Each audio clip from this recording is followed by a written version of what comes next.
روایت لکھتی ہے 17 رمضان کی تقریر میں کوفے کے ممبر پہ علی روئے.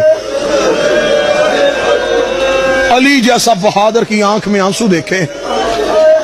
کوفے والوں کو یا علی کیا ہوا؟ علی رو کہتے کوفے والوں میں نے کبھی کسی یتیم کو تنگ کیا ہے؟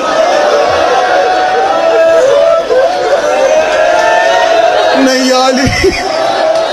علی رو کے فرماتے تم سو رہے ہوتے تھے، میں پشت پہ راشن لاد کے میں یتیموں کے گھروں میں چھوڑ کے آتا رہا ہوں. میں نے تمہاری بیٹیوں کے سروں پہ چادریں دی ہیں. کوفے والوں میں نے کبھی کسی کی غیرت کو رد نہیں ہونے دیا. میں نے کوشش کیا ہے کہ ہر کسی کی عزت بحال رہے. کوفے والوں نے کہا ہاں یا علی اب ہم سے کیا چاہتا ہے؟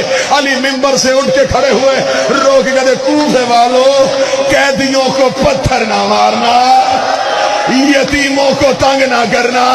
ہائے علی، ہائے علی.